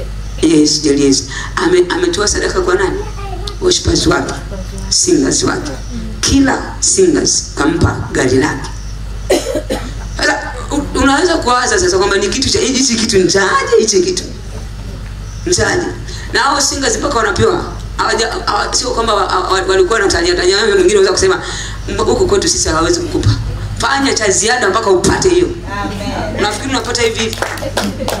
Hao singers yani sio kwamba tu imetokea wamepata hivi. They do thanks kwa sababu wanajua baba yetu huyu anatufundisha kutoa. Kwa hiyo wanyao wana sacrifice, ndio maana wanapokea. Huwezi kupokea tu hivi hivi. Mimi nakwambia you can be a singer here. Na ukashangaa sadaka zinaenda kwa wengine. Kabisa. Zina pass through. Until ifike sehemu unasema no, I give my heart to God. Giving your heart sio unaisha kutoa tu moyo. Toa vya nini? The best. Tunaita sadaka maalum, mtu unaita 200. Special sacrifice to God. Unampa Mungu 200. Uliwahi kununua chips 200 wewe? Ushawahi kula? Unatoka hapo unaenda KFC unakula chips. KFC chips ni shida. Chips peke yake bila kuku. Kuku mmoja tu pale KFC. Kuna wa 200 pale. Haleluya. Tucheke tu. Kuna wa 200 pale. This is good. We are speaking about God. Tunamzungumzia nani? Mungu. Ambaye tunataka blessing kutoka kwake. Tunataka kubarikiwa kutoka kwake. Tutakuwa tunalilia madhabahu, tunasema madhabahu hazituponyi. Tutakuwa tunadanganya mtu wa Mungu, tunasema madhabahu hazituponyi, madhabahu hazitufungui, madhabahu sifanya nini. Lakini tusipobadilika, we won't get anywhere. Hatutafika popote. Hatutafika popote. Haleluya. Bwana Yesu asifiwe sana. Tumishi. Mimi naambia mtu wa Mungu, tumeenda kwa Dak, lakini alikuwepo huyo jamaa wa Kongo. Kaangalie kanisa lake Kongo. Yeye ndio yani ndio yuko top Kongo. Yani yeye ndio anashake Kongo for the ministry and business. Ndio anashake Kongo. Ame take over the city. Unafikiri ni hivi tu? Na huyu ni businessman and the minister of God. Hawa wanafanya biashara wengi. Hawapendi kutoa, hawapendi kuomba, hawapendi hivi. Lakini wametangulia mbele. Mimi ndio kufanya biashara wewe. Ya biashara. Wengine mnatafuta hela, sio biashara, sio kufanya biashara. Njaa tu. Haleluya. Bwana Yesu asifiwe sana. Nakwambia mtu wa Mungu, tufunguke. Tanzania yetu tutaweza kufika mbele. Tukifunguka tutaweza kufanya nini? Kupiga hatua. Watu ni wachache tumezungumza, lakini kuna jamaa mmoja anaitwa Nanasei. Yuko pale Ghana. Kanunua seat. Yaani kanunua kama tuseme ni mtaa unalinunua. Potter's seat. Na anakuambia alianza kwa power of prayers. Anatembea kato parata na watu wake kepa kato rata paya kata. Kabla hajaanza hajainunua, anaenda anapita na tena wanaomba, anapita naomba mpaka amekuja kuchukua ile nafasi sehemu. Kachukua kaanza kidogo, akachukua tena nyingine, akaongeza nyingine. Sasa hivi amechukua eneo kubwa kweli kweli. Majumba pale. Ukiingia ni kama unaingia heaven place. Wenzetu walipofika. Wewe uko kwenye nyumba ya vyumba vitatu unasema tajiri Tanzania kwenda zako. Haleluya. Nyumba ya vyumba vitatu nani tiles yenyewe imemeguka huko. Unakasikia sifa kulipea, unalipea. Haleluya. Nakwambia mtu anafika tu anza. Yaani mtukuza Mungu. Yaani Bwana ametoa mbali. Ni kweli ametoa mbali. Ndio umeishi hapo. Amekutoa mbali ndio mwisho wake hapo. Haleluya. Hawa wenzetu wenyewe wametolewa wapi? Wametolewa wapi? Mbinguni. Na wenyewe wametolewa mbali, lakini wameona wapi? Wameona wapi? They think exceed expectations. Exceed expectation. Dream big. Think big. Alafu sacrifice. Wenzetu wana vitu vinne ambavyo wanafanyia kazi kule. Losing for Christ, sacrificing for Christ, dying for Christ, suffering for Christ. And they mean it. Watu naona watu wana mabobo.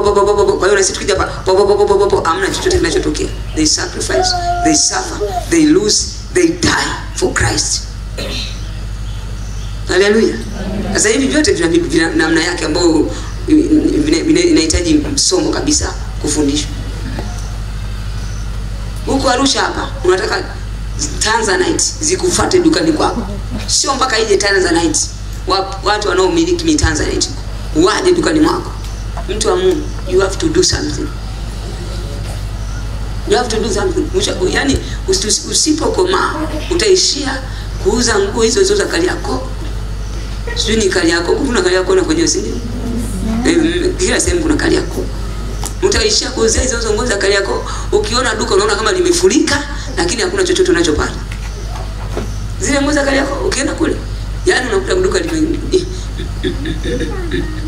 wamejaza mzigo mpya lakini hamna maisha. Watu hawana maisha. Ndio Tanzania yetu. Watu wanajaza maduka wengine, yani unaona kama vile anawajaza, achana na wale ambao hata hawana bidhaa. Mtu amejaza mzigo ila ana madeni, nuka mbaya. Tosha. Analia. Anakuja tu huku pembezoni, watumishi.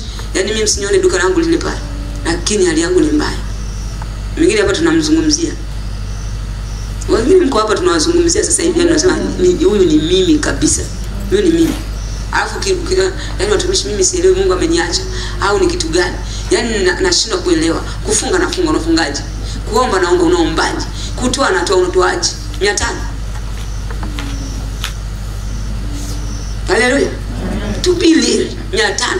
Au mtu mwingine anaweza kusema mtumishi, kwa hiyo tutoe shilingi ngapi? Si mtu anatoa kile ulicho nacho. Mimi nimekuuliza KFC wao wanaenda na 200. Na kuuliza kwenye harusi mnaendaga na 200? Hapana. Sehemu mbalimbali mnaenda mnapeleka 200. Your boyfriend, do you give him boxer ya 200? Watu wenu mnaowapenda mnapanga vitu vya 200. Yaani Mungu umemwona mpuuzi unampa 200. Nakwambia mtu wa Mungu, kuna watu mnajichukulia tu milaana hapa. You can't, uwezi ukafanya ujinga wa namna hiyo, kwenda kupeleka vitu vyako vya thamani, kusacrifice moyo wako sehemu nyingine, alafu kija madhabahuni kwa Mungu, unamwambia Mungu, wewe wanijua, hii hapa 200. Wakati umetoka muda huo kupeleka shilingi kadhaa sehemu fulani huko. Kwa nini yule mtu asinge stop kwanza? Kwa nini kile kitu kisinge stop kwanza ukasema God first before anything? God first.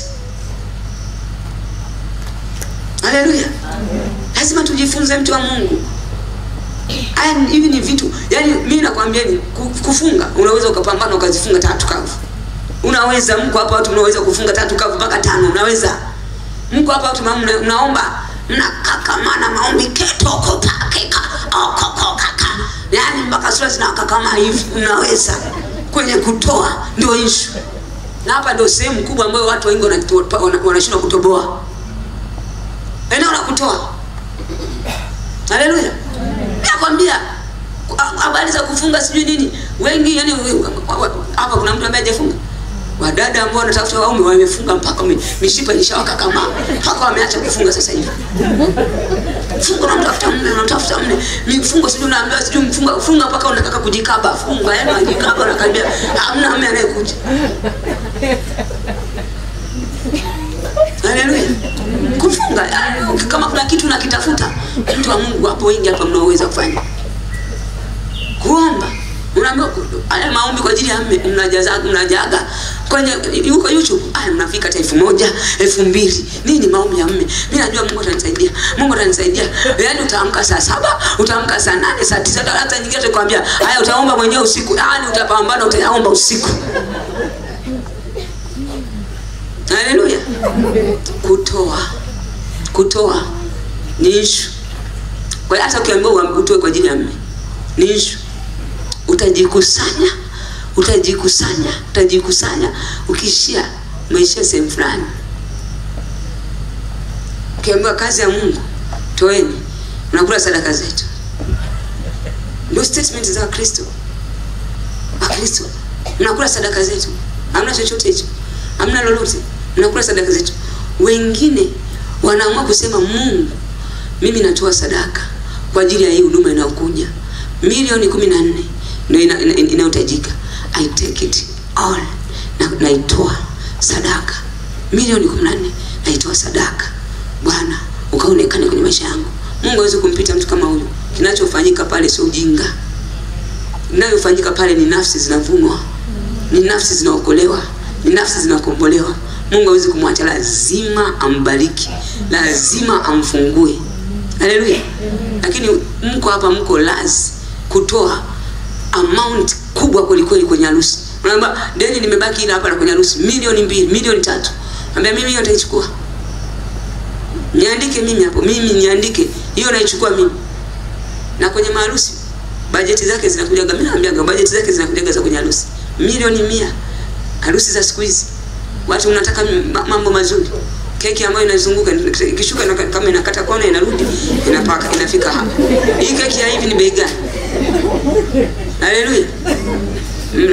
Utataka. Kwa hiyo lazima utaitolea nini? Pesa. Gari hautaki paso. Maraka gari ya nini? Mgongo wa kombe hivi.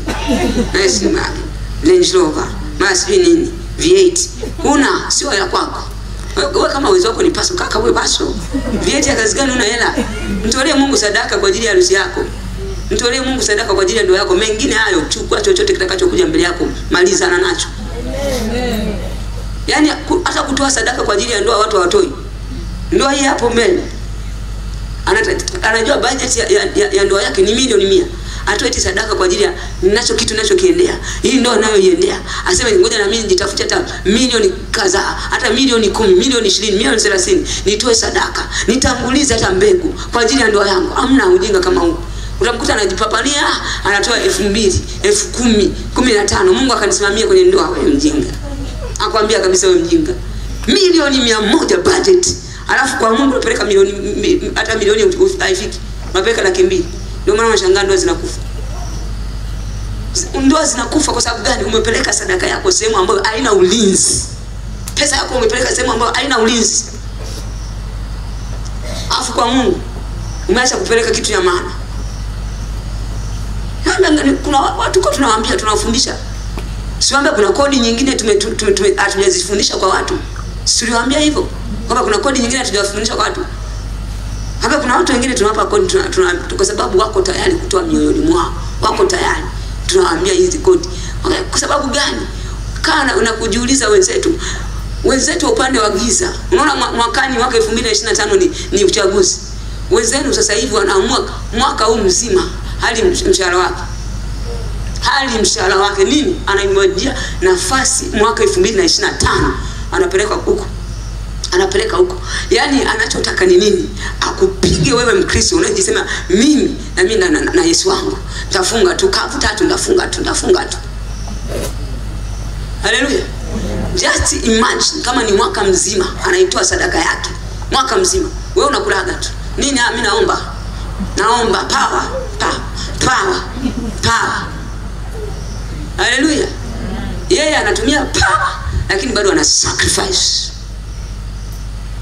Sasa ukifika siku ya uchaguzi, wewe unaanza kuona nyota. Ndio mnafika sehemu mnaenda hata tu kuongea mbele za sijui ndio kujinadi. Unaacha kuzungumza uelewe. Unajua, mnaelewa. Mimi najua mnanifahamu watu wa Mungu. Mimi najua mnanifahamu. Oye, tuko pamoja. Hakuna agenda, hakuna la maana, wameshakupiga, wameshakuvuruga. Sio kwamba ulikuwa hujui kuongea. Kuongea unajua vizuri sana. Ila wenzako wameshakutime mapema. 1 year before. Hallelujah. Amen. Wake up. Amka. Biashara yako haiwezi kufunguka hivi. Vitu vyako haiwezi kufunguka hivi. Tunapokuja kuomba hapa power, mwambie Mungu nisaidie. Hii power nayoiomba, ninapotoka mahali hapa, inigeuze mpaka moyo wangu wa kutoa. Nibadilike. Niwe mwepesi wa kutoa. Nisikunyime chochote. Nisikuzuilie chochote. Amen. Amina, tumshukuru Mungu.